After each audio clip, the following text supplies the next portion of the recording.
So, welcome back, everyone. Hello. I'm your host, Amanda Arnier. This is the Dichotomy Diaries, and we have like a highly anticipated guest today. Yay. I have Savannah here with me, and this is so exciting. So, Savannah, say hello to everyone. Hello. I have to say, your did you say fan base? No, your followers are like the most strong, loyal. Like whenever you post something on your socials that has to do with the podcast, influx of people come over, and I just love that they support you so much. And not like some of them are supporting me and being so sweet in messages. So I want to say thank you for doing that, because it's been a really cool and fun experience. They're awesome. A lot of them are clients too. So I feel like I figured. Yeah, I kind of figured that maybe, like you're kind of like a therapist when you have someone in your chair. So it kind of goes the other way too, right? You guys just talk and a lot. Yeah, like I had like quite a few that like went through the entire thing with me. Okay. All right. Yeah. Okay. So let's talk timeline first and foremost. So obviously 2024 now. When did you meet Dick? What year was it? 2017. Okay, 2017. And what was the span of your relationship? How long? So August 2017 was when we first initially met, and I left him May of 2018. Okay. Maybe even April. Maybe like end of April, beginning of May. It was pretty close to there. Okay. So I guess now you've listened to the podcast from the very beginning, and I am just first of all, thank you so much for being like between you and baby mama. That's what we're calling her on the podcast, right? Like you guys have been some of the best supporters of me. And I remember, and I know I say it all the time, but it means so much to me that like during that really shitty time of my life last year, that you not only answered and were willing to talk to me, but also like you checked in on me without me prompting it. Like it was just from you. And that really helped me, because I was like, okay, she got through it. I could do it. Baby mama got through it. I can do it. And I remember you saying, both of you, but you a lot, saying like, I remember being where you are right now. And like, if I would just word vomit to you, you were like, I get it. I know I was there. And so that affirmation on the forefront of all of this was pivotal for me to get where I am right now. And also you being like, girl, do it. Do the podcast. Do what you gotta do. So thank you for that. With having listened to the podcast in its entirety, obviously you know my story. We've had 4 other girls on now. So you're ex number 5. And it just happened to like end up this way. But the previous girls, like there are a few that kind of intertwine with your relationship with Dick. And so I wanted to ask, before we even dove into your story, were you aware of either Rohanna or of Ambry when you were in a relationship with Dick? So I was aware of Rohanna, only because I had come over to his house after our emotional intelligence course class that we did. So I'd come over and I saw that there was a bunch of like female things there, but it was in a closet. Like it was like stuffed in a closet. And I remember he like grabbed something and I was like, what is that? And he was like, oh, I have a friend that's staying here. We used to date, but we're just better off friends. She moved back with her grandma, and so she didn't have a place to put her stuff, so I told her she could keep it here. So I was like, okay, like fair enough. I mean, he could have been like, it's nobody's, or, like just completely lie. He told a partial truth, which I think is kind of like his MO. Where it's like, it's super believable if he's staying. I mean, I don't know exactly if she moved in with her grandma or not. I know that she did leave. And I know that they did remain friends afterwards a little bit, but and you have to remember, like, we again, were both going through this emotional intelligence course class, which yeah, really was about being like your most authentic, most vulnerable, most like right. true self. So what he said, I believed, like, Why because wouldn't you? you're working so hard on like yourself that as soon as he said that, I was like, okay, I have no reason to question you.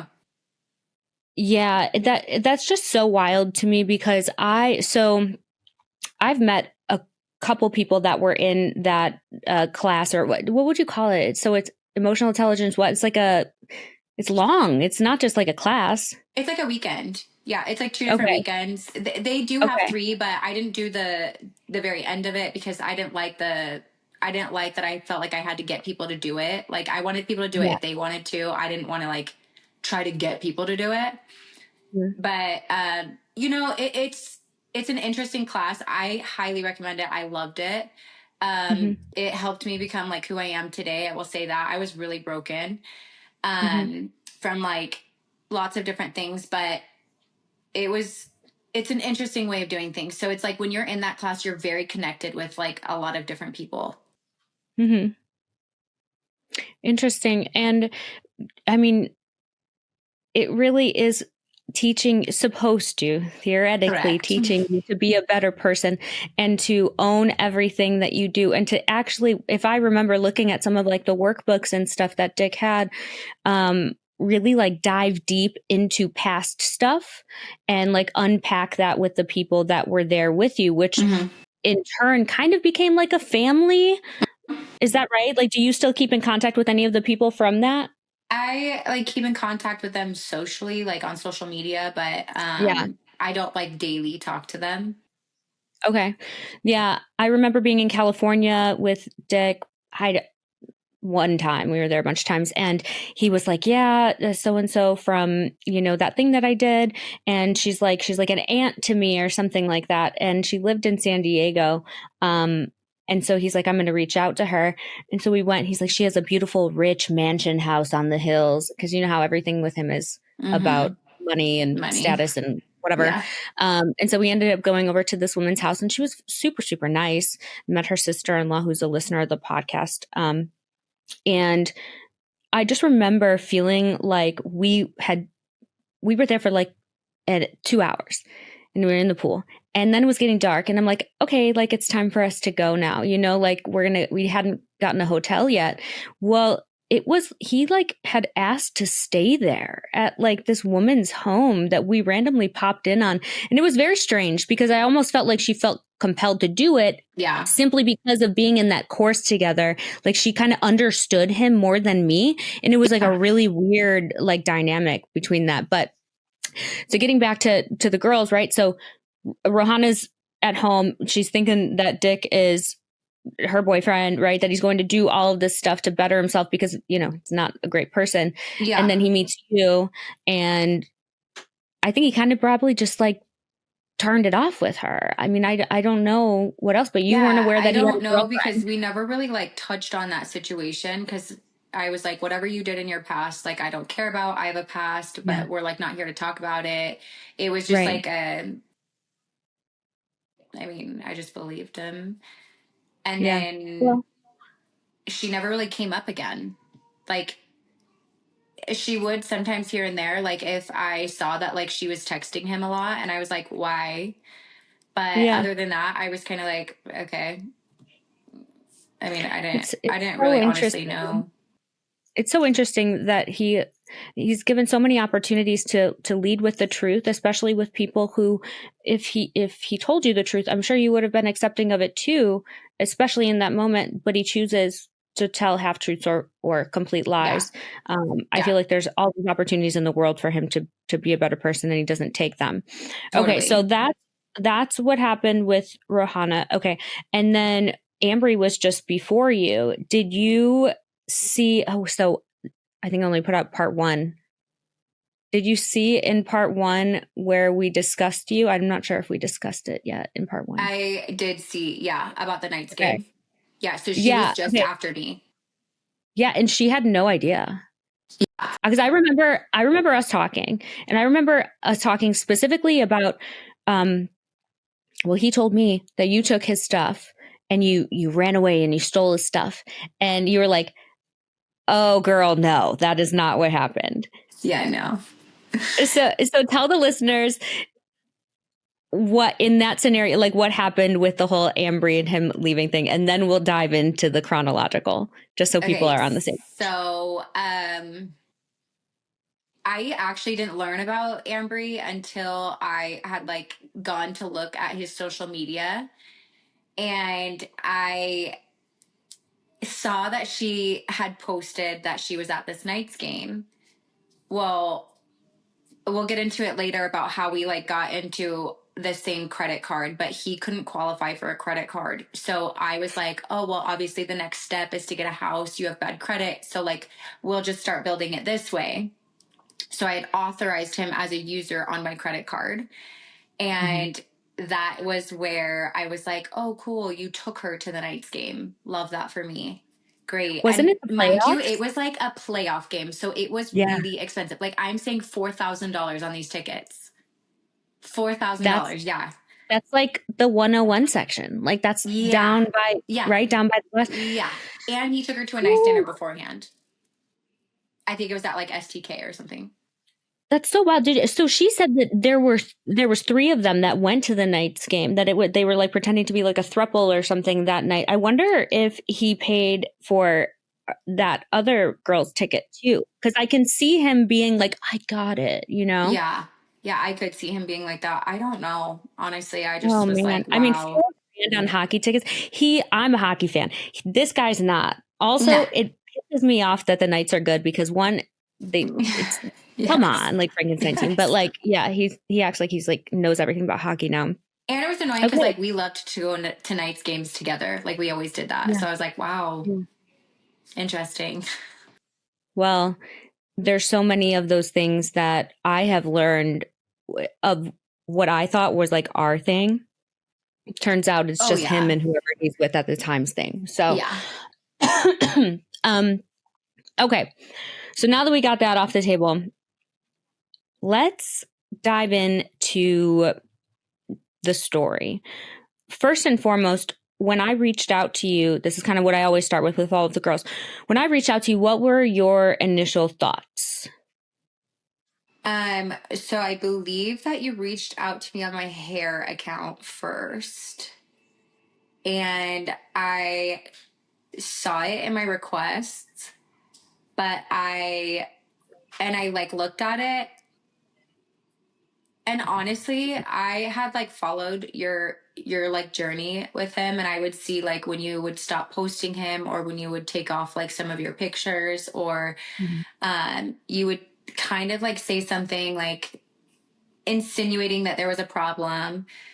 And I remember being like, wow, I mean, she must like really like him, or maybe he like did change, and like maybe I just got a bad seed.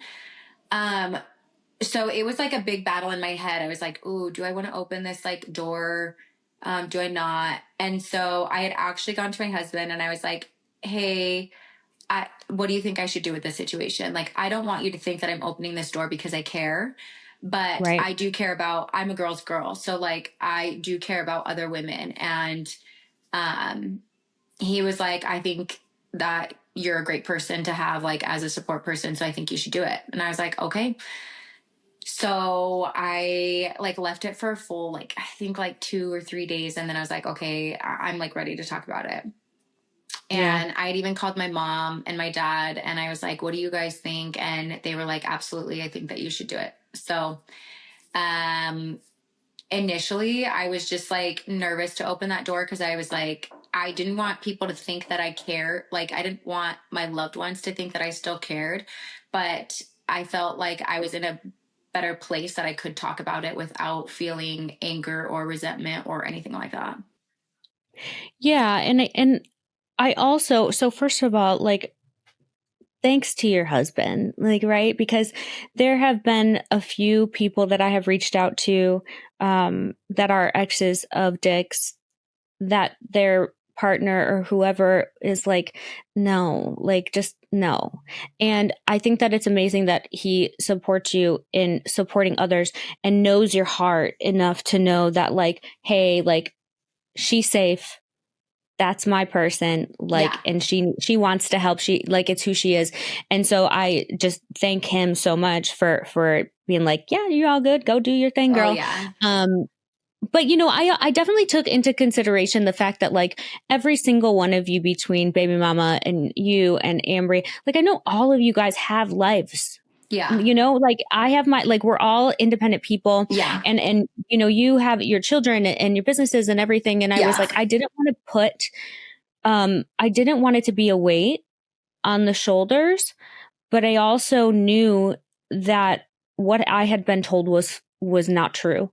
And I was really afraid of like, if I didn't reach out at that point, the possibility of him like coming back and being like, I'm so sorry, like was totally there. And I didn't trust myself. So talking to you guys and getting the full story and hearing from three like badass bitches that, oh no, that's a lie. Everything we said is a lie. Oh yeah, no, we've just watched it on repeat over and over again. Yeah. Like that was so fucking good for me to just move forward. So, yeah, it's crazy. That feels like forever ago. It actually was a year ago. Isn't it weird that it's been a year? Like a year ago because I think it was in like July, I want to say. Yeah.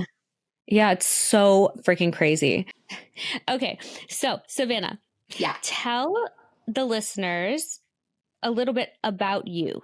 Who is Savannah pre-Dick and also now? Okay, so pre-Dick, I was a pretty broken young girl, and I had seen my dad do a emotional intelligence course class, and he was happy and carefree, and I had a lot of trauma stemming actually from my father. So I saw that he was working on it, and he kept insisting that I try it. And so that is what led me there.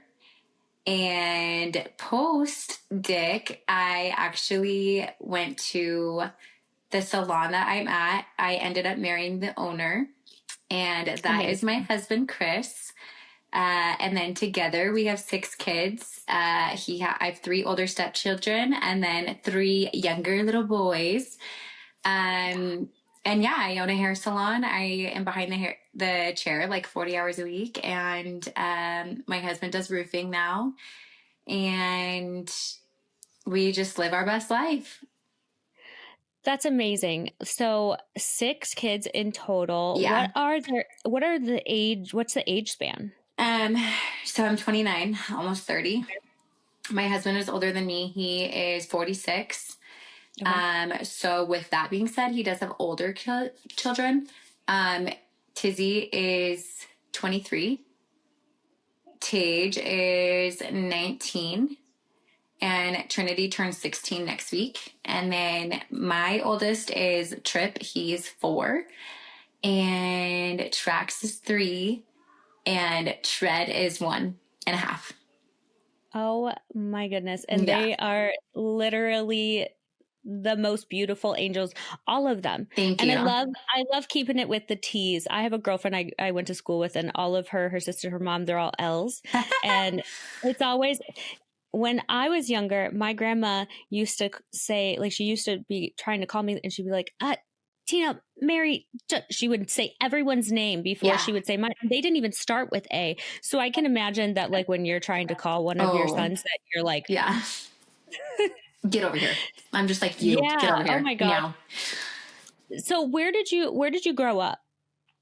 In Arizona, basically. I moved out from Missouri when I was in 3rd grade, and then lived in Arizona the rest of the time. Okay. And you're still in Arizona now? Yeah. And so with growing up, so are your parents separated? Are they still together? What is the family dynamic like? And do you have any siblings? Yeah. My parents are together, and I do have siblings. I have an older sister and a younger sister. Amazing. Okay. Did you grow up with religion? Did you grow up with, what kind of structure was it in your home? So until I was about 15, my family was LDS. Okay. And then when I was 15, my parents decided to leave the church. And so I did as well. Okay. And do you, I see how you have your cross on. So what is your stance right now? Are you just faithful, or do you have a denomination, or like just non-denominational? Okay, very cool. And is that how your husband is when you met him too? Just kind of like, hey, yeah, we believe, but we don't need to go and all that kind of stuff. Cool. Yeah. I like My that. husband's like so chill and go with the flow. So he's kind of just like, yeah, babe, if that makes you happy, we could go. If you don't want to go, then we hang out here. He seems like it. And I love that for you. He is the best. Yeah. Yeah. He just like gives you this safe space to just be the most you and free. And you can see it on your face, you know, so that's amazing. Okay, so now that we have kind of the backstory as to who you are, let's talk about our shared ex that you were engaged to, I was married to. Tell us how you met, and tell us how you felt, all like the things that you thought, all of the things. So I met him at the emotional intelligence course class. It was the end of the weekend, and at the end of the weekend, you have like all classes that are participating. So we weren't in the same class. We were in different classes, but we were all participating just at a different time. So that class was supporting my class, who was behind his class. So at like the graduation night for that, he was there, and my dad was in the class before him, and he has like quite a few friends that were in that as well, and then that were in Dick's class. And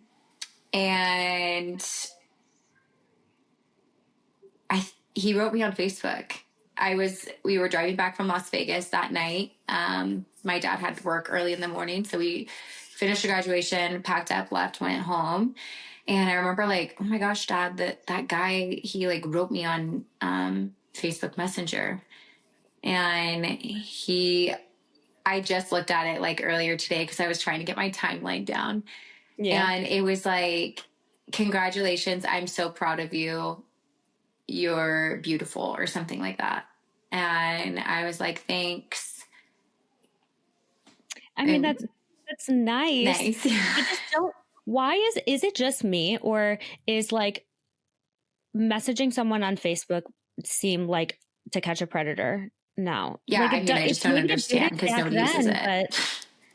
But it's just strange to me. Like, why didn't he speak to you when you were in his presence, or did he? I don't recall if he did or did not. Yeah. I knew, like, I don't think so. I don't think he did. Was he in crutches? Yeah. That's what I thought. Okay. So crutches, you guys didn't speak. Matt was there with him. I'm pretty positive that was okay. We love that character. Okay. Yeah. And so then he messages you and you're like, what?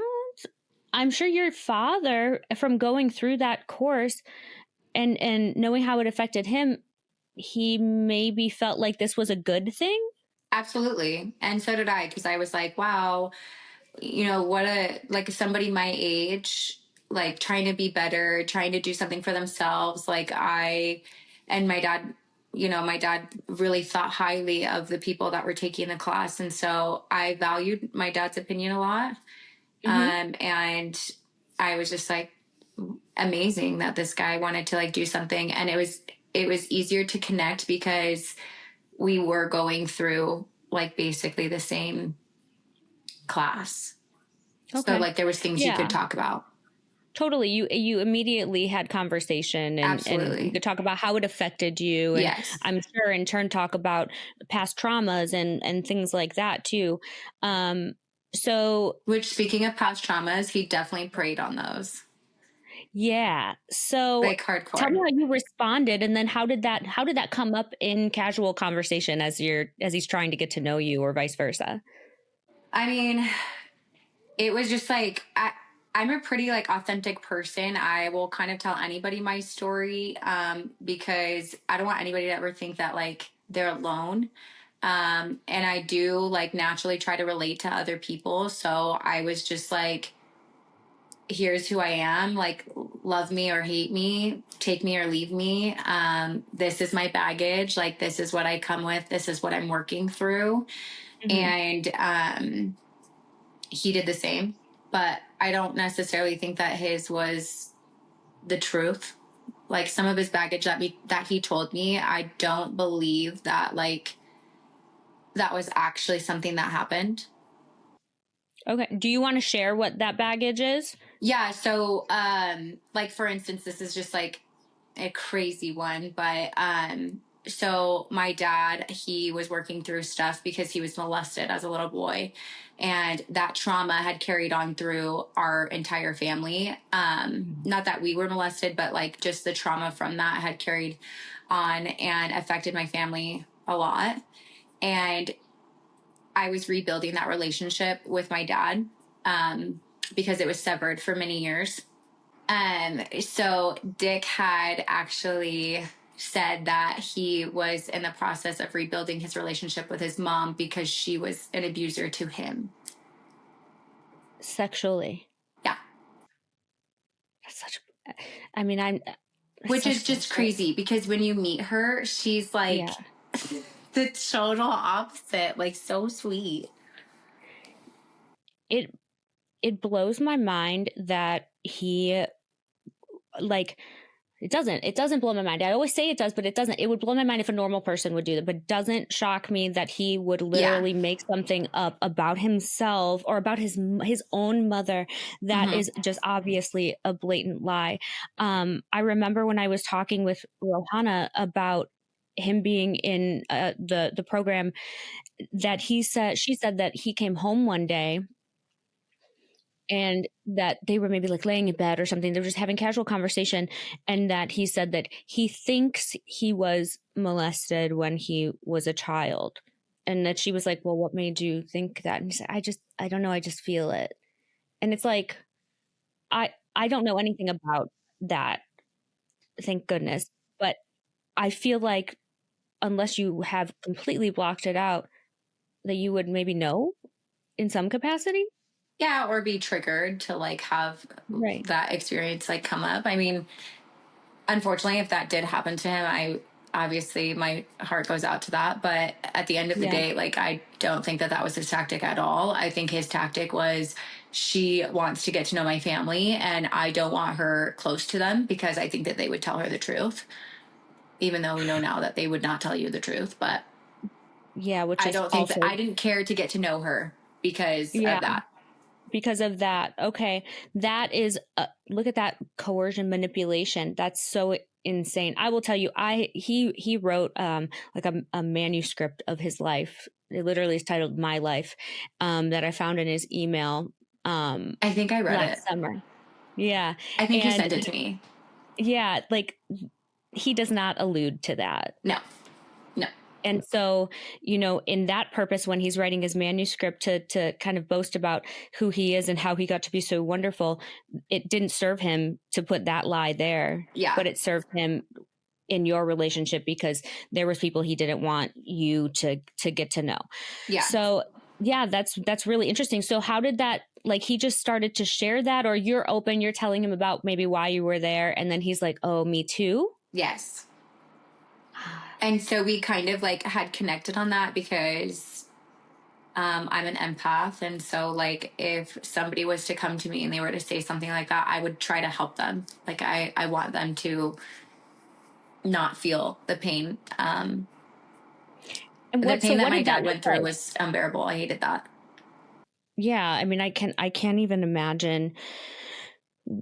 What did that look like from your perspective on how you were going to help him? And at this point, now that he's disclosed it and he's opening up and sharing with you, are you romantically interested in him? Like, what do you think of him aesthetically and just overall?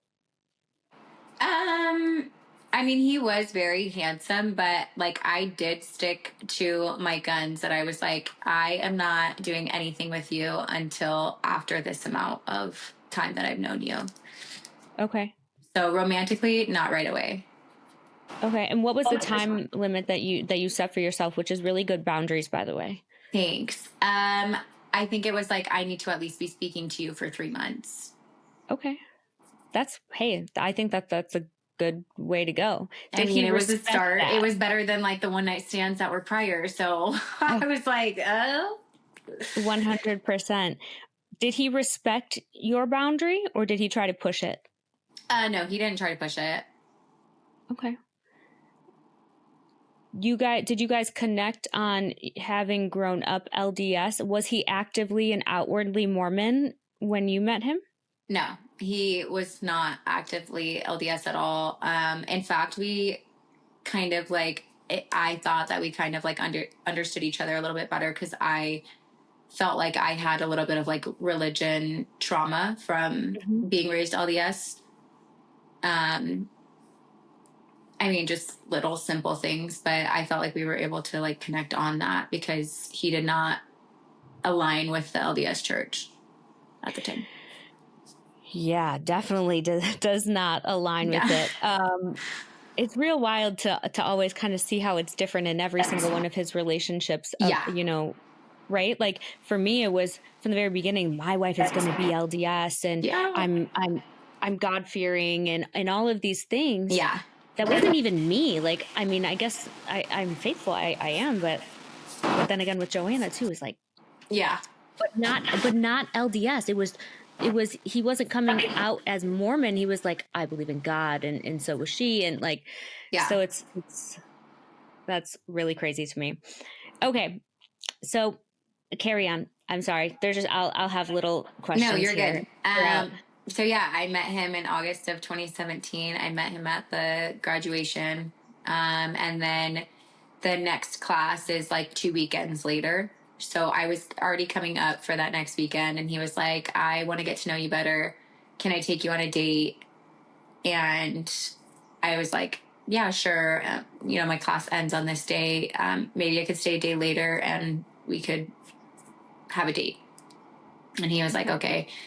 So we did that. And tell me about the date. Where'd you go? Did he drive? Did he have a car? He did have a car. He was driving like a little red Mercedes. Oh yeah. I'm about to flash everybody. Yeah, girl. Get it. Cities. Okay, so you had the little red, the red AMG. Yeah. Okay. You know, I couldn't even tell you where he took me or what our first date consisted of, to be honest. I really could not recall that.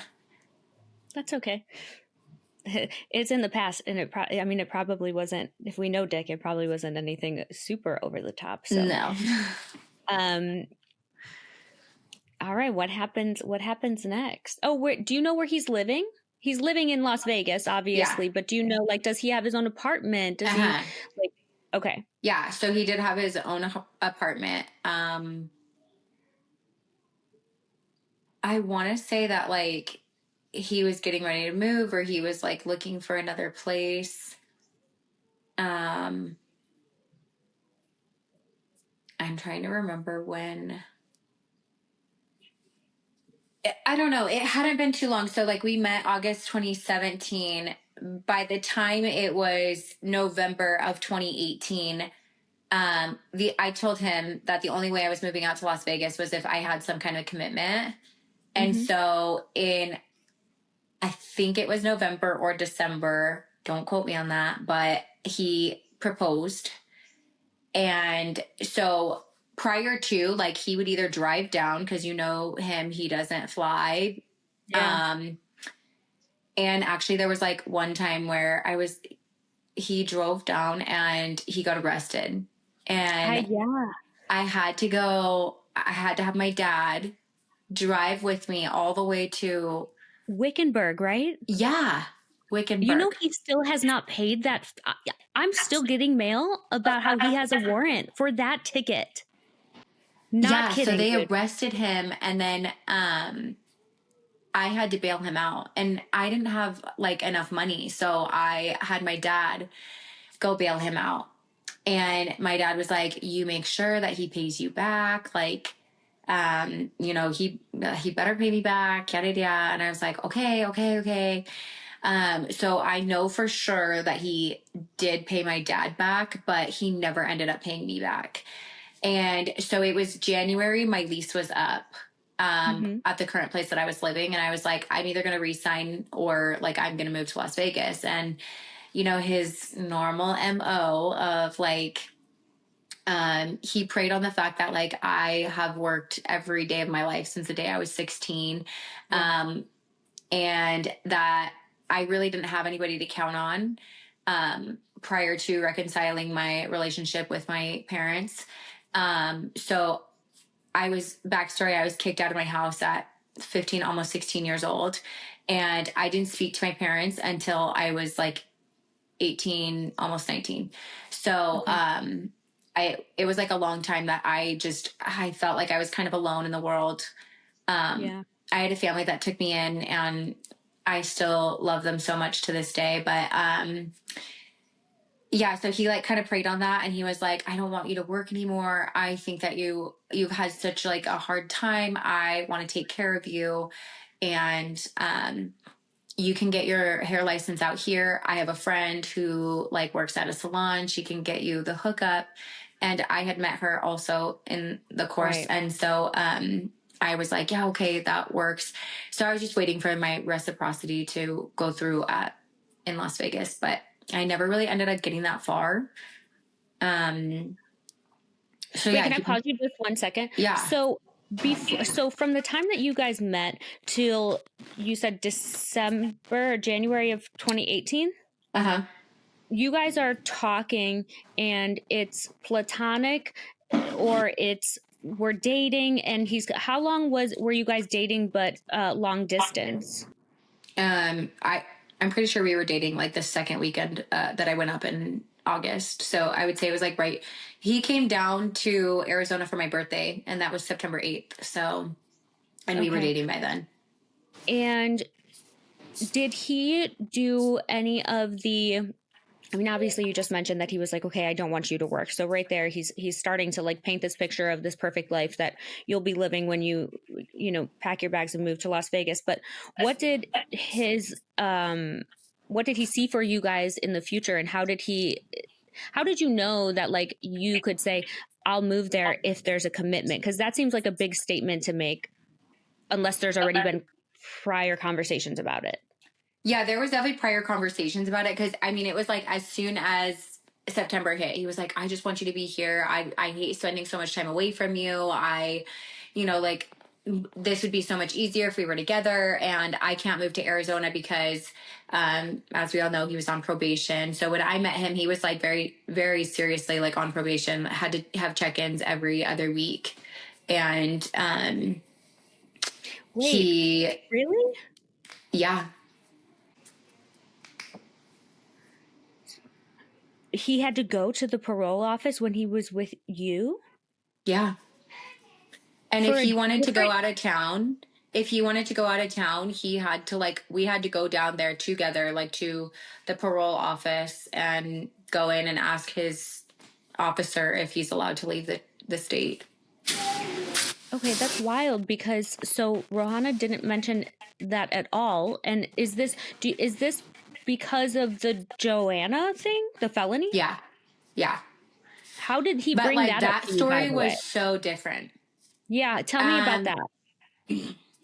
So it's like bits and pieces of what her story were, what he had said, but again, it's like the partial truth. So he had said that it was for my birthday. He wanted to come down to Arizona, and he was like, since we're being open and honest and authentic, this is what happened. And he said that like him and her had gone out for like a night of drinking, and she was really drunk, and he ended up getting into a fight with like another male outside of the outside of like a club or a bar. And he had said that because he's like in competitions and like he's like built like muscular, that his hands were like considered weapons. Oh and my so God. yeah, he said that like you just literally, I forgot that. That's no, yeah, insane. he said that Yeah, like his hands were weapons. yes.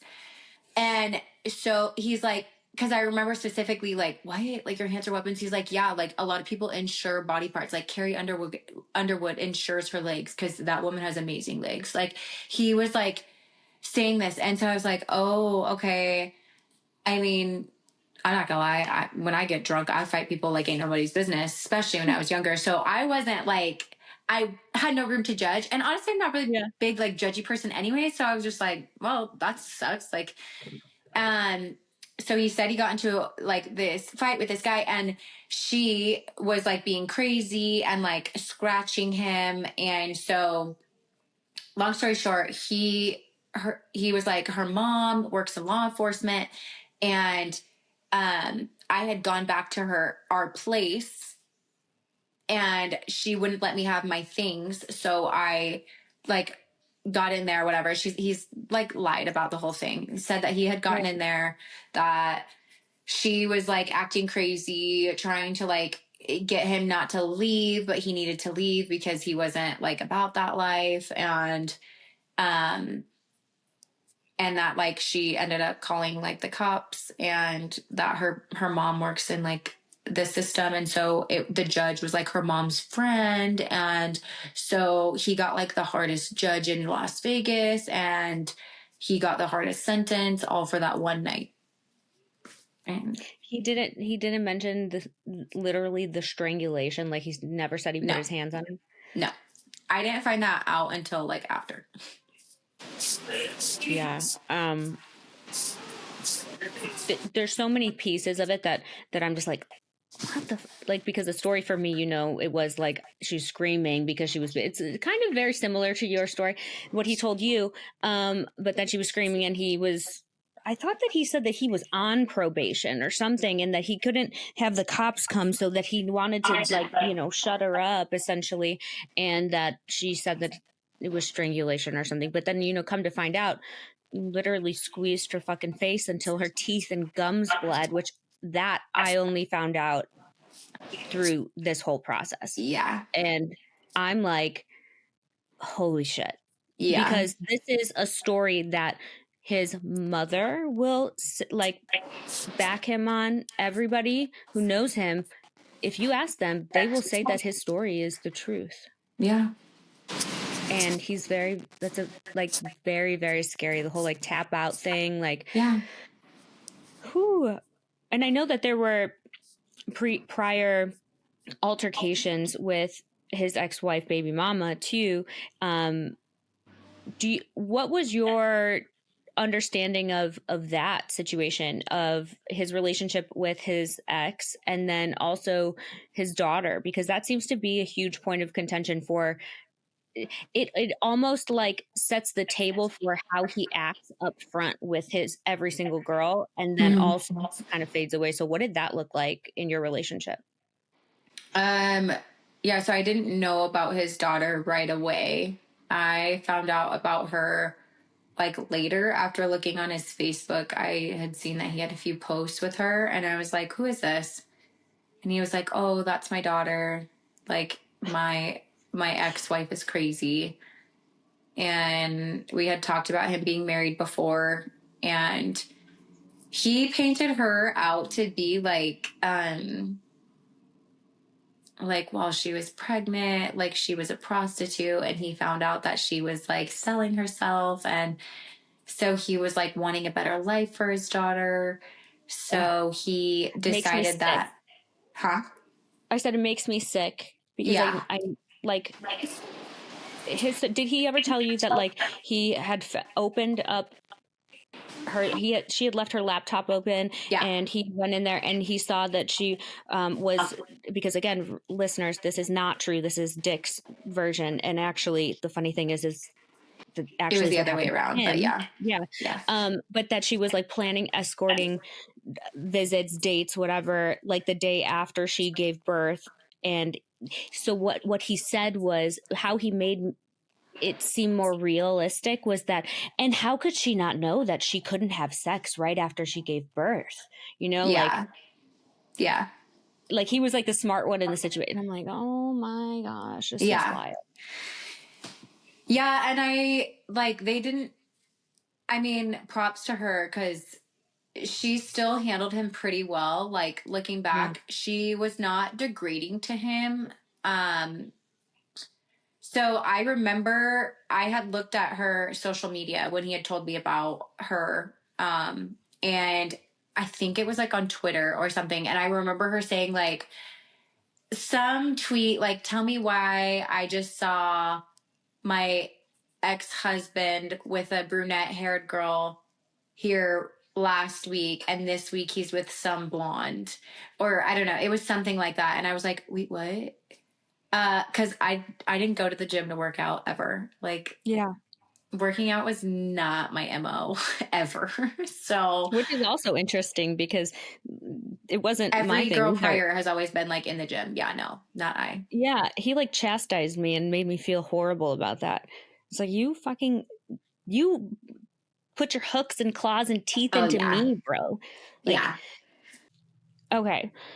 So how did he, I guess, tell you that he relinquished his rights? What was the story there? I'm trying to recall it. I want to say that it was something like she had slipped drugs into his drink, and knowing that he was going to have a hearing or something. And so she like told the judge, like, drug test him. And obviously it came back positive. So yeah. I think that he told me that too, along with that she was very aware of his past life when he had lived in, I mean, he literally said that he lived in a trap house with one of his guy friends, and he used to sell drugs. Yeah, he told me that too. Right? Like that was the story that I knew, and that she was basically like coercing it. Like, if you don't give up the rights, I'm going to tell on you about this or something. You're 100% correct. But I do, now that you say that about slipping the drugs and stuff, I do remember him saying that in the drink, because he came back with a positive drug test when he was at the hearing, right? Yeah. Yeah. Oh, did you ever hear anything about him having to get psych eval'd by the court? That doesn't ring a bell. No. I've heard this from numerous people now, and I've also heard that, so again, this is, listeners, this is speculation, but it's coming from very like credible sources, that he had to get a psych eval, and that the psych eval's results came out that he was diagnosed with NPD, narcissistic personality disorder, that is an actual diagnosis. And I've never been aware of that. Like, no one ever told me anything like that. So I was like, well, that would make the most sense and validate everything that I've thought. But all the paperwork, nothing like has ever said anything. I was just wondering if that was something that came up with you. No. So he obviously had lied to you about, the way that he lost his rights to his child. And when you guys were together, was there a lot of talk of like family planning and what you guys wanted? And was his daughter included in that conversation? Like, what did that look like in terms of like you guys and her and family and all that? No. So actually at that time, like at that point in time, I had convinced myself that I didn't want children.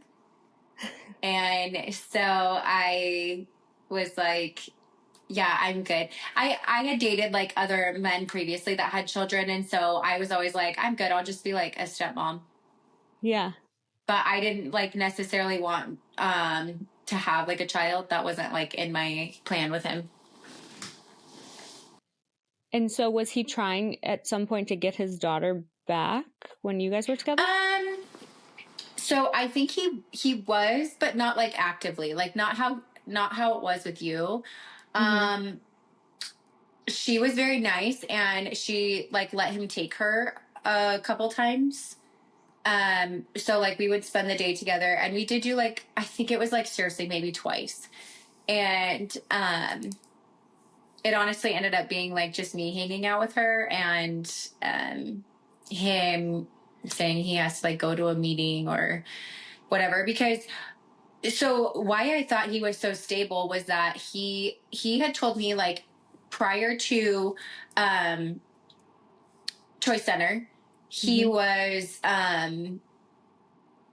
like prior to this place, like he had done like some online camming and things like that. And I honestly had no room to judge because I was a cocktail waitress at like bars and like a little bottle girl. So I was like, okay, yeah, you know, like we have clients. It was like kind of like a similar gesture. Well, he said that when he was on probation, he wasn't allowed, like house arrest, he wasn't allowed to leave his house. He just literally like worked on this training program that he's just, it blew up, and he's been able to be a personal trainer. And then this was before like I was interested in social media. So like I didn't know that you could buy followers on Instagram. So when I had seen his Instagram, I was like, oh wow, like he has like a decent amount. Like it wasn't like crazy, but I was like, oh wow, like yeah, I mean I think it was like he had 19,000 or something like that. And I was like, if 19,000 of these followers each pay like $100 for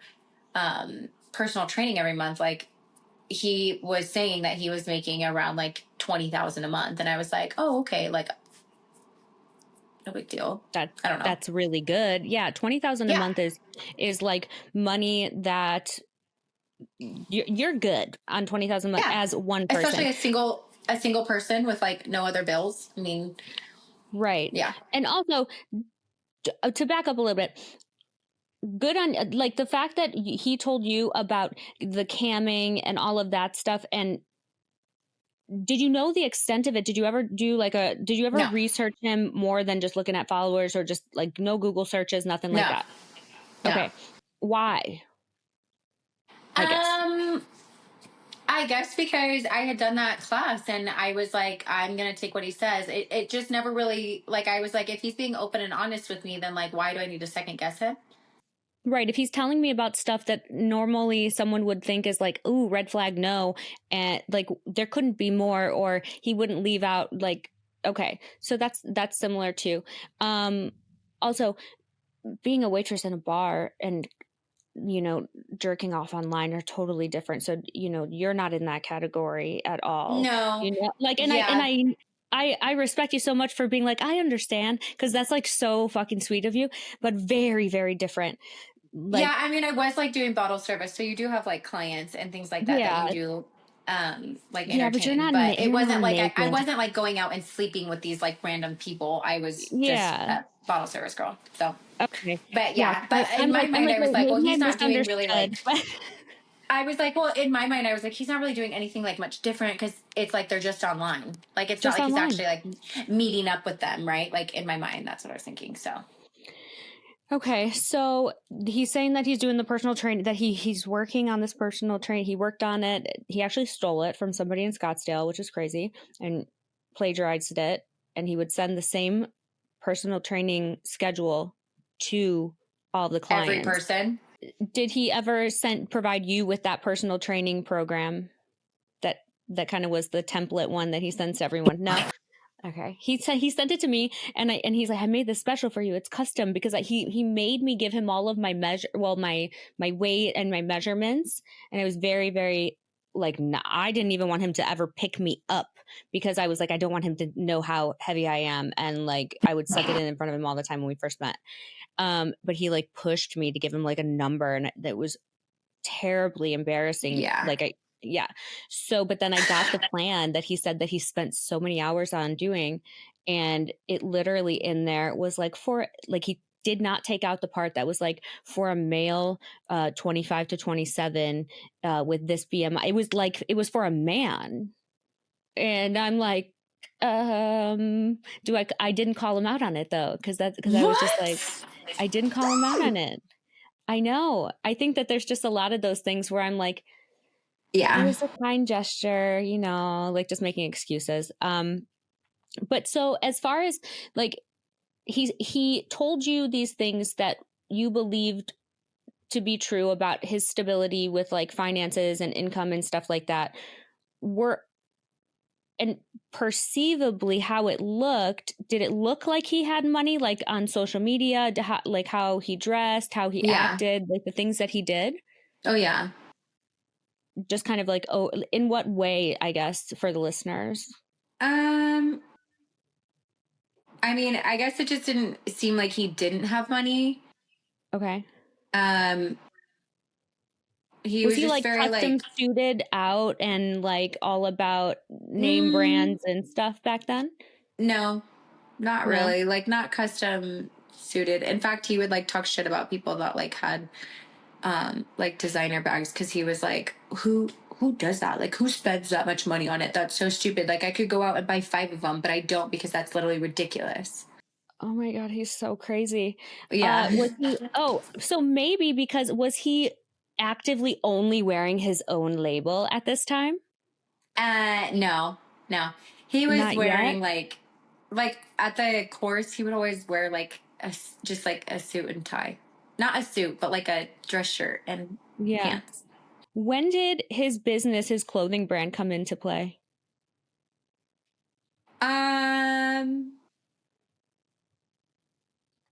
It was like 2018 sometime because we were living at a house on Titan Peak. So I remember that it was like around that time that he was kind of like doing stuff for it. Interesting. Flop of a business.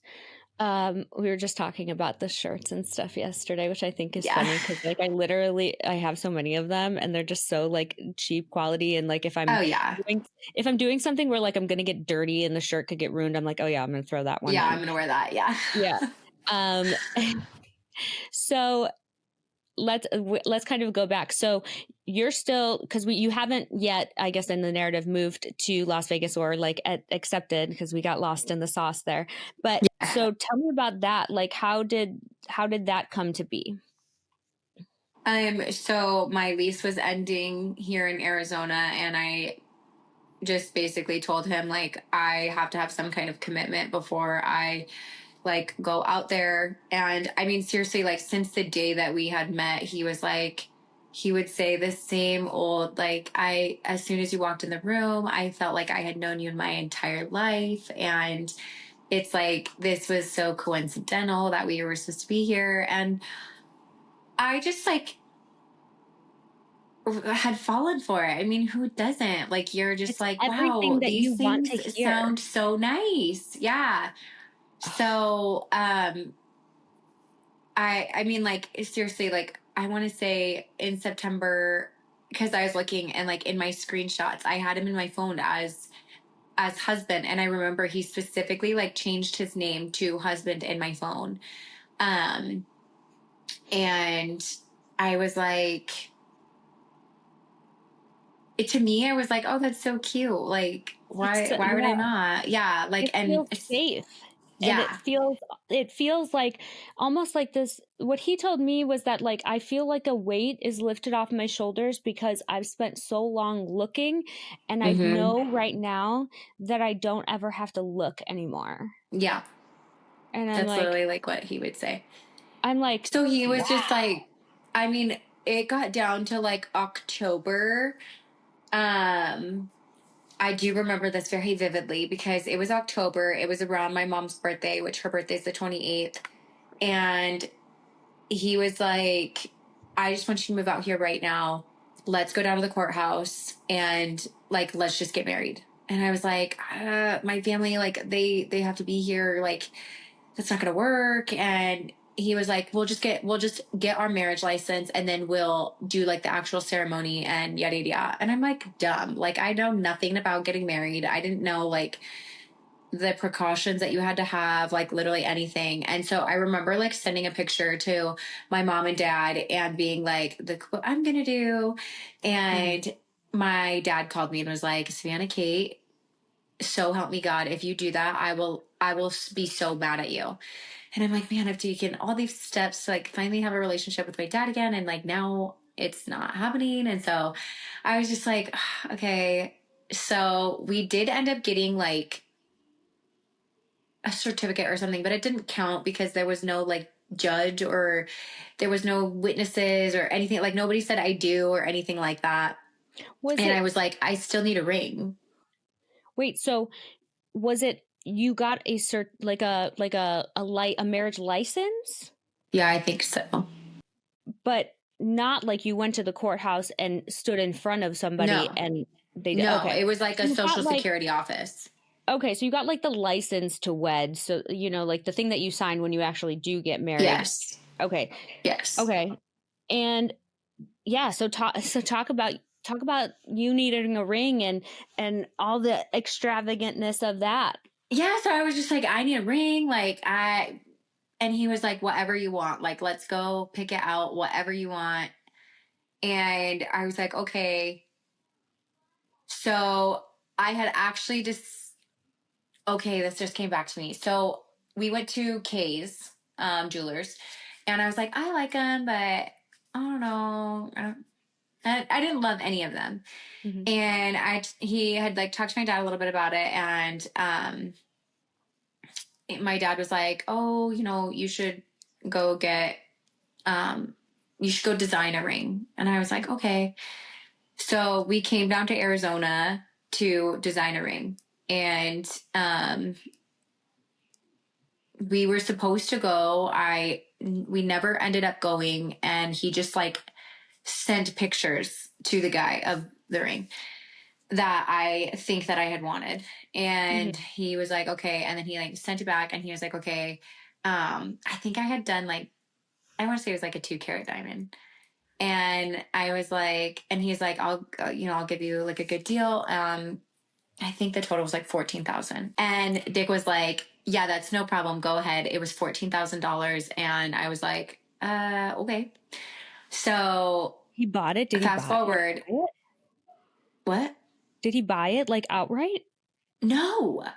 So he was like, this is like my dad's friend. And he had sent him like the request, like, I need a deposit to be able to start doing it.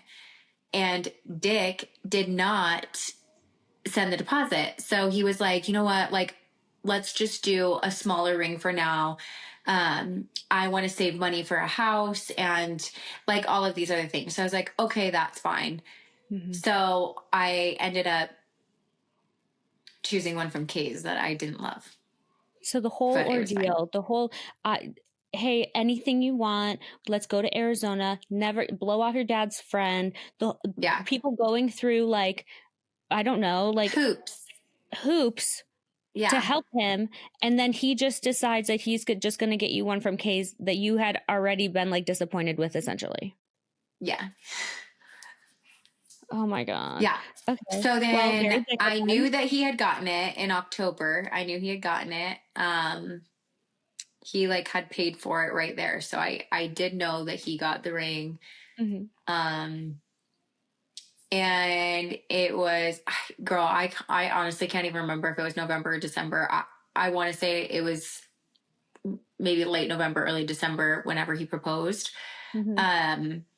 But he had a friend that I had actually really grown to like. I always liked him, but I really liked him because he would kind of like call Dick out on like his bullshit. And I know what friend you're talking about. Yeah.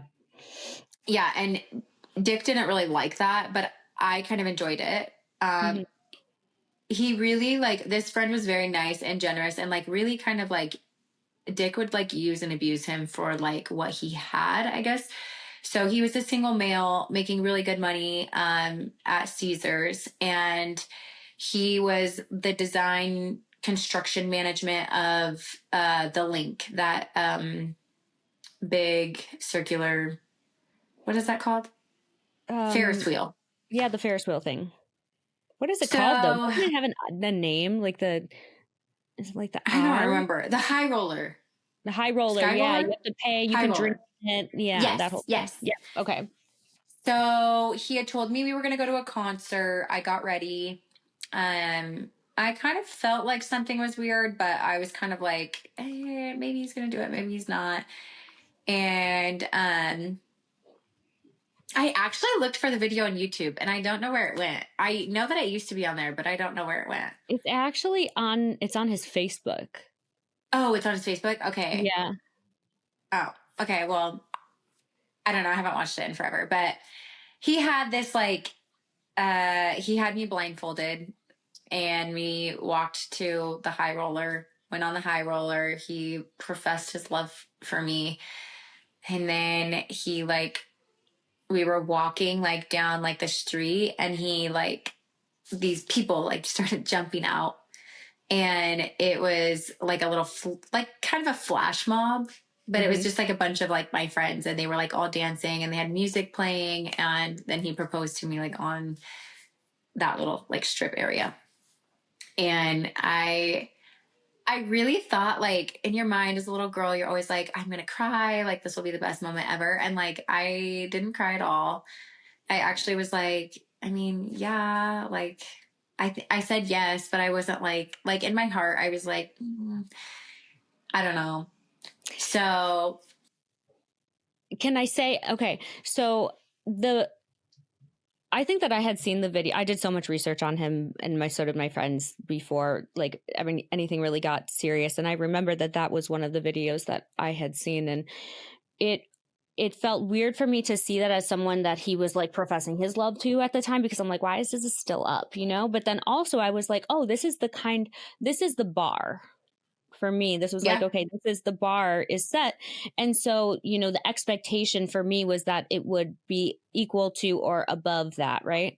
I remember watching the video and I remember, I think maybe like the part where you're blindfolded and it's just you guys, maybe you were coming down from the high roller or maybe you were like walking out, but I felt like there was this, like you were like irritated with him or like that he was like there was something wrong, that like the energy of the video leading up to what was going to happen, and like, you know, Bruno, was it like Bruno Mars song like Marry Me? Yeah, I think so. I think so, well, at least in the video, something like that. It was almost like there was like a lot of tension between you guys, and so I never, like, I was like, oh, that's how this video, you know, like it was interesting. Was there stuff like, well, that going girl's on? a bitch. Like she couldn't even be glad that he was doing this kind of a performance. I don't know. I just was like, maybe I thought that because again, he had told me that you stole all of his shit, so maybe. But I'm interested to hear like, about like what he told you, because I don't. What did you guys like argue a lot like before that, or was there any reason for like you to be like upset with him, or like, I don't, the energy was just so like that you were irritated with him, like, oh, again, another dick thing, like kind of like that. No, we really didn't fight like too much. When I'm mad, so like I don't say I'm sorry first usually. So no, I don't recall like fighting too much until the end. We fought a lot. Interesting. Yeah, I don't know why I got that vibe. That was the one thing that I wanted to ask you, because I was like, I remember watching the video and being like, I think so. They got in a fight at dinner before this. I know it, or like something like that. That's like what, you know, just like the stupid things that you think of. No, I don't think so. So you remember him proposing, and you remember that in your heart you were like, but that you said, yeah. Did you feel did you feel pressure because everybody was there? Was your family there? My dad Your was. Dad. Okay. My mom, I don't know where she was, but she wasn't able to make it. And my older sister, she had a baby or two at the time. And so she couldn't go.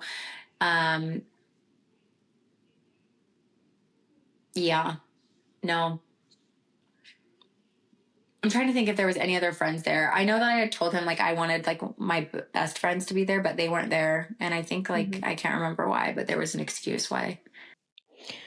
So were you genuinely surprised at this, or did you know that he, like, so you said that you saw him, you were there when he purchased the ring, like outright? from K? Yeah. So maybe it's kind of similar to like like mine and his situation where like you kind of were aware of the proposal coming. Yeah. Yeah, like I was definitely aware of it.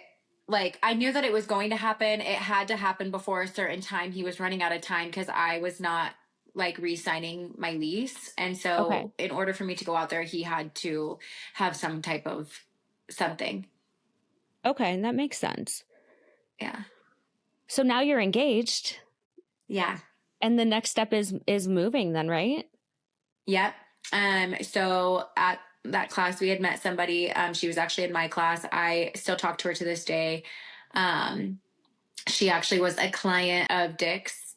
Yeah, so she was a client of Dick's, and she owned a property management company, and with his felony it was really hard for him to get a place to live, and she was like, I'll pull some strings for you. You can stay at one of the places that like my company manages, and yada yada yada. So we moved into this like little townhouse condo thing in Summerlin. Okay. And it was like right across from like the Lifetime Summerlin. Oh, okay. So it was a nicer place, right? Oh Then? yeah, it was nice. Yeah. Okay. It was nice. And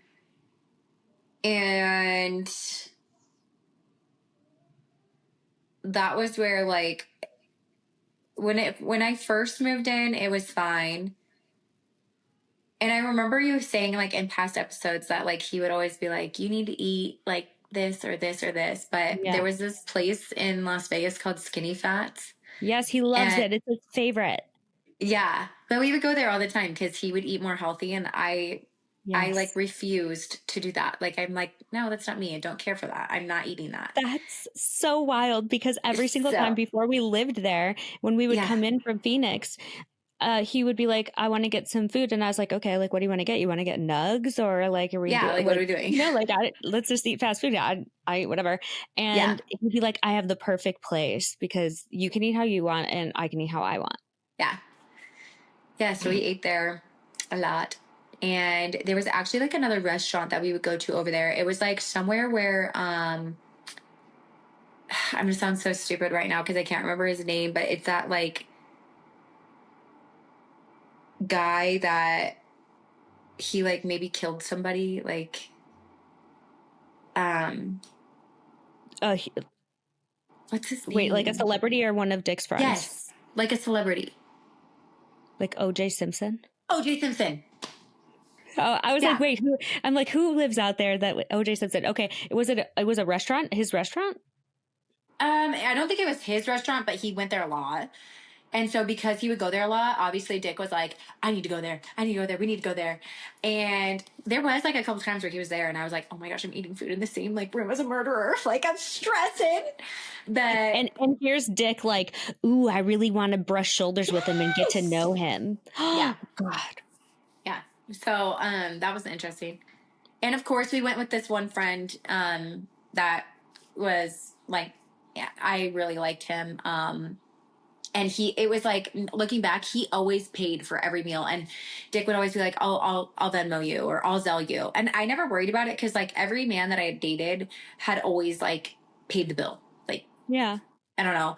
And so, yeah. But so we like living in this place. He decides one day that he's like, I want to go to a Dodgers game. And I was like, okay, yeah, like we can do that. So at this point, I did end up working at that property management company that we were renting the house from, because I remember him like kind of being like, well, the only way you're going to meet people is if you put yourself out there. And I've always worked. And so I was like, you know what, I'm just going to go work here. So Mm-hmm. I worked there for like part-time, like literally so part-time, couple hours a day. And I remember him, what? No, because I'm still doing something. You have 30 more minutes. Thank you. Sorry. Where was I? You were saying that he wanted to go to a Dodgers game, and then you had gotten a job, so he had told you that he doesn't want you to have to work. But was he okay? So you said that he told you that the only way you would meet people was if that you put yourself out there. Was that in a nice tone, or was it in like you're around me too much and you need to have friends now? No, it was like a nice tone, but also like I'm a pretty independent person, so I like I like to do things parallel. Like if I'm at home, I don't mind if you're at home with me, but like I want to watch my show, and if you want to watch it with me, you could watch it, but like I want to watch it. So like I also just enjoyed kind of like doing my own thing. So even if I was just walking around the mall or I did have a few friends that lived there because they had done that class. So like I knew a few people that I would just kind of go hang out with. But no, he never actually told me that we were spending too much time together. Okay. But yeah, so we were going to the Dodgers thing, and I was like, yeah, that's fine. And we got into a fight. This is kind of where like it all started to like go downhill, because we got into like a really bad fight. Was it in LA? Did you drive? Yeah. Okay. It was in LA. We drove. We were at like a hotel that was pretty near there. And we were going to the Dodgers game, and then we were going to go to Disneyland like the next day or somewhere around there. And he had like, this was probably our worst fight that I can recall. But so we went to the Dodgers game. I was able to get tickets because I was friends with a few people that played for the Dodgers. And we got tickets and then went to the game. And then after the game, I had gotten a few messages on my Instagram from this said player. And he was inviting me out to go to the clubs because he was going out and whatever. And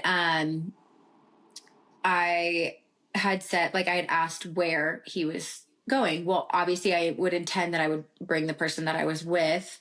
But Dick, for some reason, had like gone through my phone and was like extremely pissed that I had wrote this gentleman back. And I was like, why would I leave you in a hotel room and like me not go out? In fact, I was actually doing it because I thought that you would be excited that you were meeting a Major League Baseball player who you actually obsess over. Yeah, he would. That's so wild because that's literally like his dream.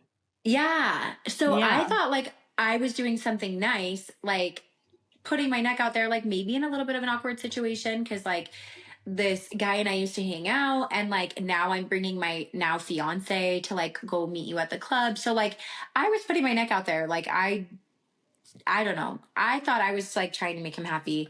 And yeah, that turned into like a huge fight. And he was like, get out. And he like tried pushing me like out the door. Of the And I hotel started room. screaming. Yeah, out of the hotel room. And I started screaming like really loud. And he was like, that's it. Like, I'm done. I don't want to do this with you anymore. You know that people are going to call the cops and yada, yada, yada. And I was like, you should not push me. You should not put your hands on me to like get me out the door. Yeah. And so I like finally I push myself back into the room, and I remember we're having like an arguing match. And I was like, I literally don't care what you're saying right now. Like, whatever you're saying. And he like gets like this close to my face because I was paying him no mind. Like, I don't feel like I'm not going to go fight you. Like, I don't care. And in my mind, I knew that I wasn't doing anything wrong. So I was like, you look stupid for acting like this. And yes, I screamed because you were kicking me out of my hotel room. Like, who else? Like, what else would you do? Valid. And so he like stood up next to my face, like as I was sitting on the bed, and he's like, what the fuck is wrong with you? And I looked at him and I was like, you get out. And so he did. He walked out of the hotel room. I went downstairs. I got a different hotel key, told them to change my room. And I don't know where he slept that night. And I probably have an idea in LA. Yeah. So he like started blowing my phone up, like, I'm sorry, I love you, yada yada yada.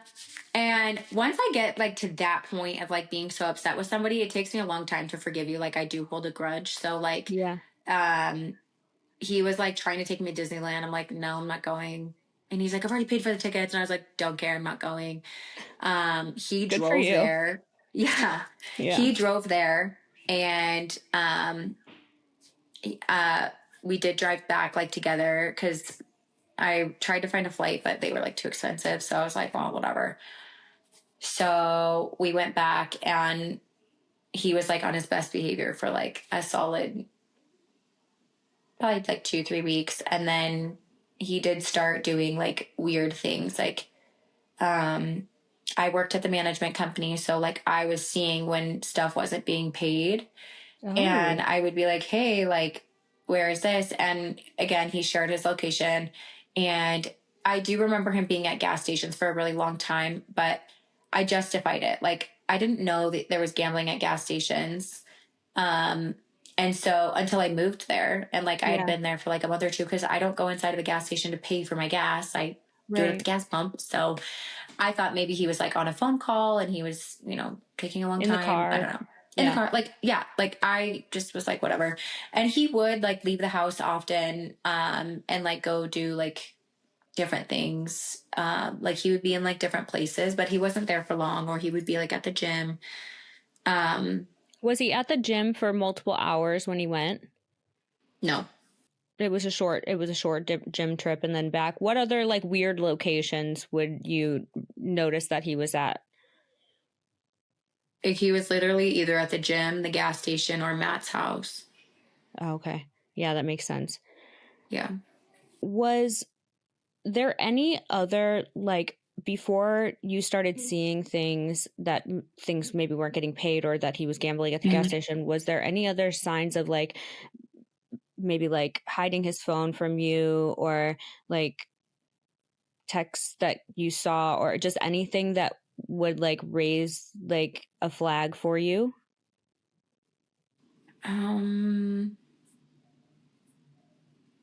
No, not really, but I'm not one to go through like their phones. So, yeah.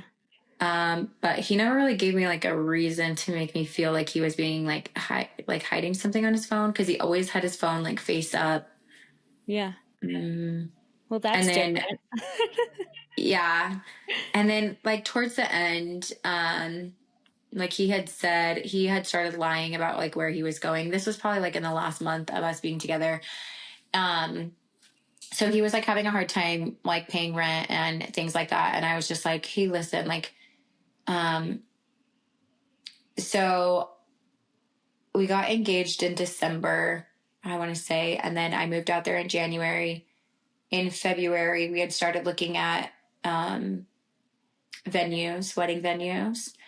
My parents actually put down deposits on that venue. And what was the venue?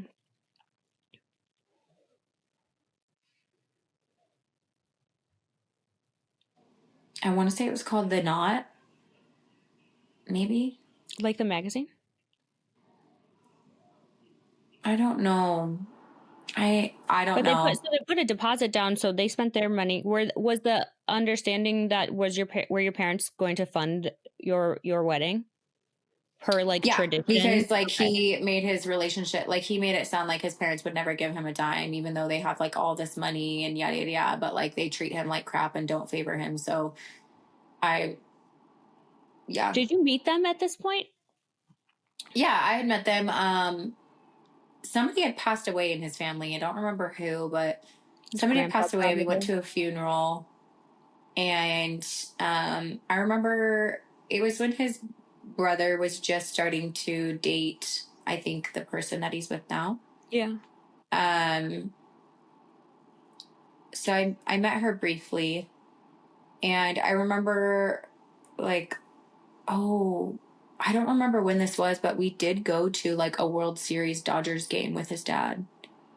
Oh, really? I do remember that. Yeah. And I remember his dad being like weird about him paying. Like he was like, no, I'm not going to do it. And Dick was like, why? Like, of course I'll pay you. Like, why would I not pay you? But we did end up going. So Yeah. I don't remember when the Dodgers were in the World Series, but we did go to that. I want to say it was like in the beginning of us dating.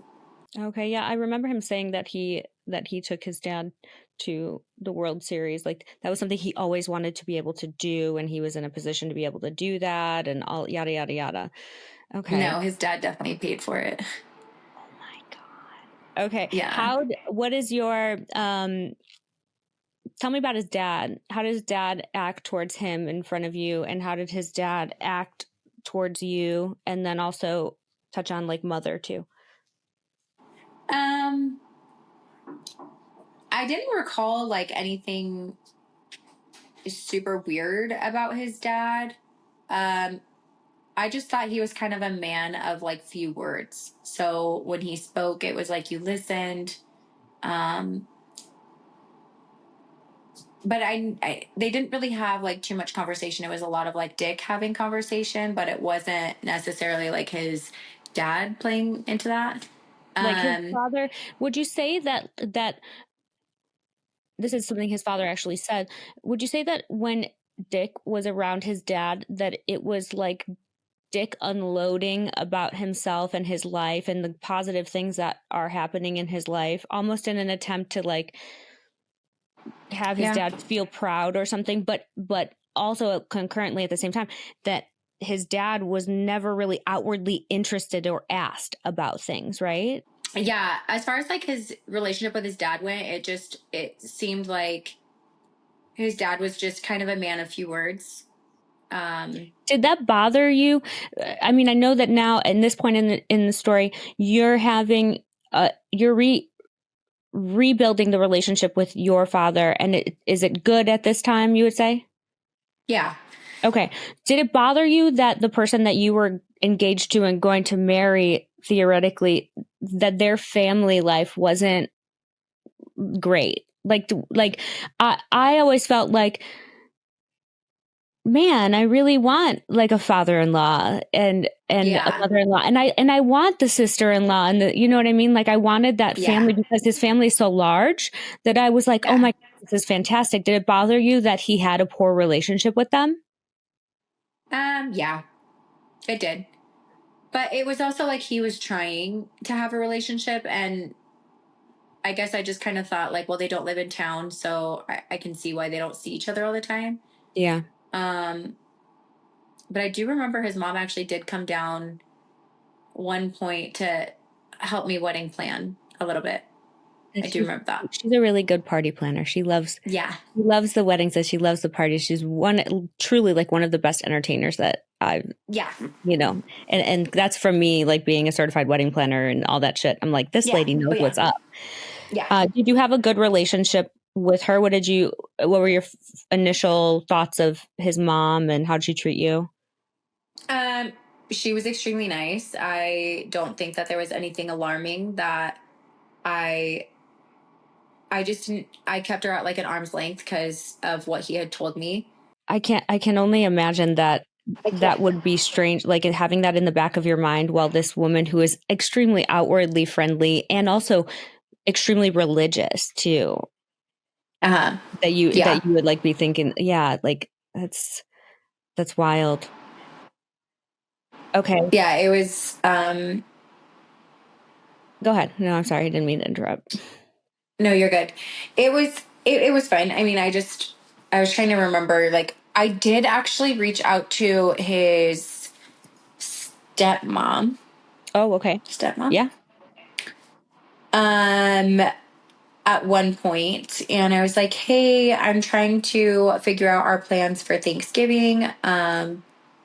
Do you guys have any plans for Thanksgiving? Like what does Thanksgiving usually look like for you guys? I would love, to make that happen." And I remember her response was like kind of interesting, and I was like, "Oh." But it was basically just like, "Yeah, we don't really have like much plans for Thanksgiving. We kind of just keep to ourselves." And Interesting. But she's like, but please feel free to plan your own Thanksgiving with your family." oh, like, thanks for asking. We're not interested. Yeah, but like, no thanks. And I remember being like, wow, okay. Like, because he was like, I hate my stepmom. She's such a bitch. Blah, blah, blah, blah. And I was like, well, I could see why. Yeah. So I always felt exactly the same, and I didn't really ever understand why, like, every single fucking attempt of me being like, hi, please love me, like, I'm gonna be your daughter, like, love me, love me, love me. Yes. And it was always just so, like, I couldn't even get a word out of her edgewise, like, barely. And I feel like, I don't know, like, I'm the most accepting, I'm the most like chatty Cathy, like, I tried to spark up so many conversations with that woman, and it never worked. And I didn't understand it, obviously, until now, you know, like, and you know, it's funny because, like, I think that, I'm not really sure how many of his immediate family listen to the podcast. I know a few do, but I know that she does because I can see. And I sometimes, when talking about the story and talking about how I felt about her husband, you know, and her, like, I feel bad, but I also know that I believe that she understands because of what we knew. And it always was so crazy to me to find out about, I don't know, I guess that I just never really could see someone in my family treating me that way, that I always chalked it up to it being them. Like, they're an asshole, she's a bitch, when really it was like it was their boundary. And I kept trying to push their boundary, but I didn't know that it was a boundary. I think truly that it would have been a little bit better if it was communicated, but it wasn't. It was like a don't ask, don't tell boundary. You can't stay here. We don't talk. Like, we don't reach out and ask how your life is going because we know that you're going to be only around for a short period of time. Like, if that stuff would have been communicated to any of us, I think that it would have, one, helped us for sure. And two, like, don't you just want to not seem like the asshole always? Yeah, but I think I understand it now. Just being a stepmom myself and like having to learn when to draw boundaries, like for your own kids or for your own relationship or for your own sanity. Like, I do understand that now. And like the position that she was put in, and like, I guess I just have a little bit more grace for that. I do wish though that like, if I knew that my son was acting the way that he was acting, oh, I would tell that girl, run for the hills. Something's wrong with my kid, run for the hills. Like, don't be doing that to like other women. So that part was a little bit frustrating because, I mean, you can only be so blind to it for so long. Yeah, I think they choose to be blind to it. They put the blinders up. Like, they know everything that's going on, but yeah, it's interesting just because I really, really despised those people for so fucking long. I loved his mother, and I loved his stepfather. I thought that he was a really, really genuine man and really wanted the best. And you know what I mean? But I just could not for the life of me understand why Dick really, really like looked up to this individual. Like Ambry said in the last episode so perfectly, she's like, there's God and then there's Dick's dad. And I'm like, wow, that's so good, because it's true. He could do no wrong. And he talked about him like he walked on water. But then when you were around them together, it was like, why would you idolize this person who's literally calling you bro and like not taking any interest? So that's, it was so different. That's wild. So different. Okay, so where do we leave off? You guys came back from LA? Yeah, so we came back, and I remember calling my mom, and I was just like, I am so depressed living out here. Like, I don't love it. I don't think that you can make friends out here unless you grew up here, because everybody was kind of like to themselves. I wasn't going to go to the gym to make friends. And I found a job at a property management place, but it was a small place. So there was only like one other girl. And I did make friends with her, but I was just tired of like feeling like that. Going from me being like a little social butterfly to like not knowing anybody was really hard. And, so I started seeing like some inconsistencies with like his stories and like where he was saying he was going versus where he was. And then at one point, I do remember I had asked, like he said he was going to train somebody, and then he was like, I have to meet them at, it was like a hotel on the strip or something. And I was like, okay. And then like shortly later, like while he was still with me, he posted like a picture while I was at home. He posted a picture with this girl named Lacey K on Instagram, which she's freaking stunning. Yeah, So like I the see her one, and the I'm blonde like, one. Yeah, yeah. Wait, yes, and she's stunning. And I was was he at like, the pool? It was at the pool. Yeah, like he's so yes. excited to And meet he her. posted it knowing that like he didn't tell me he was going to the pool. Like he told me he was going to meet a client and that they were having like a business meeting, and it was like somebody that was going to help him launch his like line. And it was like a picture with like Lacey, and I was like, be so for real right now. Why wouldn't he invite? Okay, so why So wouldn't he, if he was going to go to like, I think it was like Encore Beach Club. I know the picture exactly. Like, yeah, like why wouldn't he invite you when he knows that you're yeah, like I mean, I know the answer to this is because he doesn't want to, but yeah, why the fuck, if he's sitting here being like, yeah, you can find friends and you got to put yourself out there, he's going to go to a EBC, a pool party where there's like the most amount of people that are our age at the time and not invite you? yeah, yeah. Oh my gosh. So did you confront him about that? Oh yeah, like I started blowing his phone up. Like I'm like, why the hell are you there? I mean, you lied and like you posted this blatantly, and like you know that you didn't tell me the truth. Like, why would you lie about that? That literally makes no sense to me. Yeah. So, yeah, that was like an argument. And then probably like I don't know, he and I, we kept not seeing eye to eye, and this is when like the fighting got real. Like it was just a lot. It was like a lot of fighting. We would like get into a fight. I remember there was a few times where like we would get into an argument, and he wouldn't leave, which would make me mad because I'm like, just go somewhere. Like you hang out with Matt all day long, go to Matt's house. But like instead he would like insist on staying there just to like make me mad. That's so crazy and And opposite of how it was with me because I couldn't get him to stay if we were fighting. He was like an oh yeah, no, escape I like artist. couldn't get him to leave. But I think the difference is how you fought and how I fight Yeah. are like very Yeah, I was different. gonna Like say because you want to talk it yeah, you out. like want to like duke it out, and you wanna.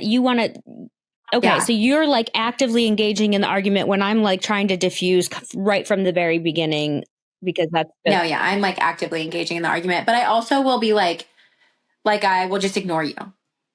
So like that blank stare that he yeah. does, I would just ignore him because I'm like, you look stupid.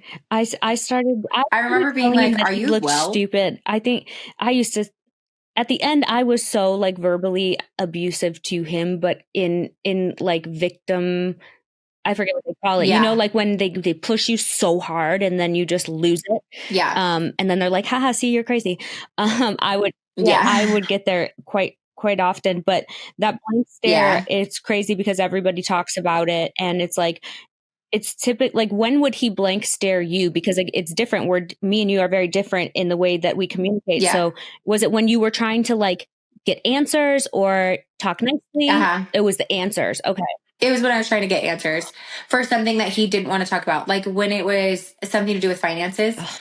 Because towards the end, he wasn't able to cover a lot of things, and because I had backstory from like the very beginning when I was talking earlier, um, you know, it was like after we started planning a wedding, and then what's the next step after a wedding? It's like you want to buy a house, Yeah. right? And so he was like, well, when I went to jail, I wasn't able to pay this bill and this bill and this bill, and it just wrecked my credit. And so, and my car got repoed. And so, like, I basically have no good credit. And I was like, okay, I have really good credit. So why don't I just authorize you? It'll help you start building like some kind of credit, and um whatever I like spend that month, I'll just put it on there. and then you can pay it off. And then whatever you spend that month, you put it on there and you can pay it off. But you can see like which card spent what. Totally. So like it was the same I account. did the same thing with my Discover account. I Yeah. authorized him because his credit was so poor, and I think maybe my Ulta credit card too. But the Discover account Mm-hmm. had like, it was like a $15,000 limit, so that it was, because my credit was really like not bad when we met. So, but you Yeah. can see what card spent. So he was doing most of the spending on your account, and what was the limit on your card? Like what was he spending money on? So I did our rent on that one because I have a thing about paying bills on time, and like it was awkward for me. Like if you weren't going to pay it, like it was weird because I worked at the management company and like I didn't Yeah. like that. So I would like have our rent come out of there. Um, Cox came out. I mean, just like the reoccurring bills came out of there. Mm-hmm. And then we had a joint account together, but I still had my own like Chase Bank account. Because every like 8 weeks I came down to Arizona to do some of my clients' hair. So like Okay. I was still traveling back down to Arizona to do hair a couple days a week, and then I would go back up to Las Vegas and then work there a little bit. Yeah. But like when I first like moved out there, I did have like a healthy bank account. I mean, it was a healthy bank account for someone my age. Yeah. Um, so yeah, we kind of like started having these arguments about money and paying things. And I'm like, if you can't pay something, just tell me. Like it, I'm not going to judge you. Just tell me, because I don't want like a late payment on my thing. Like that's all I want. Like just make the bare minimum, whatever.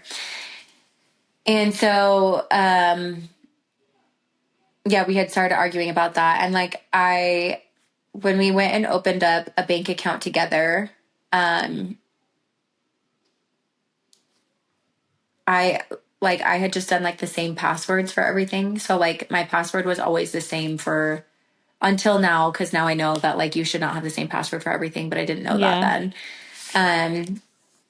So yeah, like I had the same passwords for everything, and he was talking about like wanting to do better videos like for online personal training and things like that. And so he was like, I was like, oh, I have this Best Buy like credit card. Why don't we just put it on there? It's like 0% interest for the first 12 months. And then like just make this payment on it and you'll be fine. And he was like, yeah, okay, that's great. So we like went and bought it. And then while we were there, we decided to get a TV. And Dude, it's the same fucking story. yeah. I So literally have the same story. He was like, no. Best Buy. So it wasn't a Best Buy credit card, but it was my Discover card. And Oh, okay. my mother had just helped us pay it down. She was making large payments and then we would pay her back. And so we got my credit card. It was all the way maxed out, $15,000. Like he had maxed it out while we Mm-hmm. were dating, whatever, on whatever it could be, gas, like essentials that he had money for, but gambled away. And we moved into the house in Las Vegas, and he wanted a big TV for the living room. And so he's like, we should go over to Best Buy because they have a sale going on. And while we were there, it was not just a TV. It was, we also need this Shark vacuum. That's $800. Oh, while we're here, we should probably get keyboards and all of this stuff. And Yeah. like just loaded the shit up. Yeah. And but when he's doing it, he's like, I'll make a payment tomorrow. I'll make a payment the Uh-huh. next day. Mm-hmm. Did he ever make payments No. to you? No. Yeah. Mm-mm. No, but again, like he had access to it because I had like the same username and password for like every bank account that I had. Mm-hmm. So, um, yeah, we had done that. And then, he started doing this thing like towards the end. He did it twice, but one of them, he was like, so I'm trying to remember which one was like my final straw. There was like two incidences that really irked me, irked me. And when is EDC? It was like 2 weekends ago. So it's like the last, wait. Oh no. I think it's the end of April. Okay. I think. Yeah. So, okay, so that helps me. Okay, so the first one that happened, he had like randomly called me and said like, I won't be home. Matt and I are going last minute to New York. And No way. yeah. Okay, keep going, and What? I'm going to cross my Oh. fingers so that I can tell you about this. Okay. Oh no. So he was like, Matt and I are going to New York, something or other. And he is like, we got a ticket today. And I was like, okay, like what? Why are you going to New York? And then when he was there, he was like spending a shit ton of money on my Capital One card. Like I could see like what he was like buying, and it was like, $500 at Dillard's, $500 at Macy's. Like he was spending just like an arm and a leg, and I'm like, that's so weird. Like, why are you doing that? And he was like, we're doing it for this business shoot, and yada yada yada. And I was like, okay, like, are you going to pay it back? Cause like, that's a lot of money, Dick. And like, we're already kind of struggling. And like, I don't know if you should do this. And at this point, I had been paying rent, for the place, like By on my yourself. Capital One card, and then paying it back. Yeah. By myself. So like, what was the rent around? Just maybe like $1,400. okay.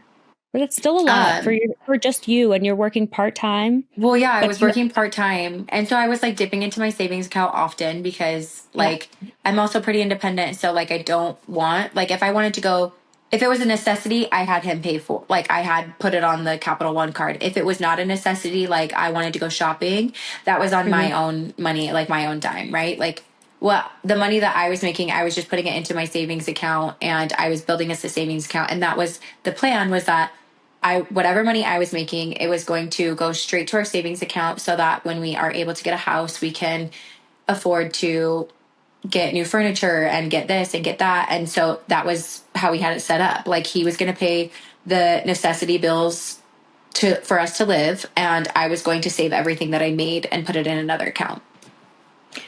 And so would you say that you were working towards like the future, Dick and Savannah, and like, was there anything that he was doing action wise that made it seem or believable that he was working towards that? I mean, it was such a short-lived like time that I feel like it was kind of hard to see, like that's such a long-term goal.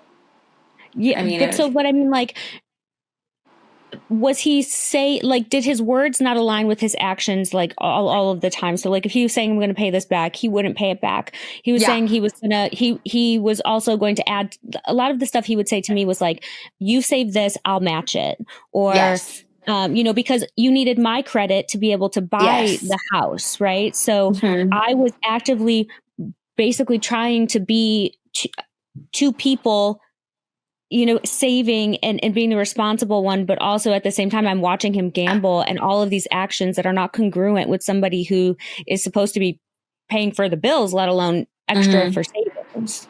Yeah. Well, and I remember like, it would be like, I remember when we started having money issues, I would look at the statement and be like, why is it $103.95? Like, it was like, that was an often number pulled out. And I didn't know that like, if you're pulling money out of an ATM, that's not your like actual one, it was like the fee for it. And I was like, what are you doing that for?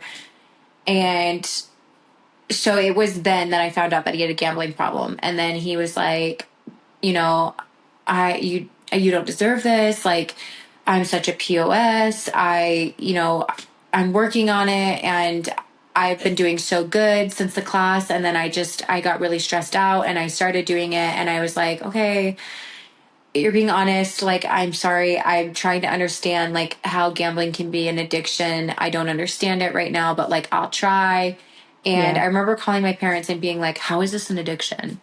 And just like having conversations with them about it. And so,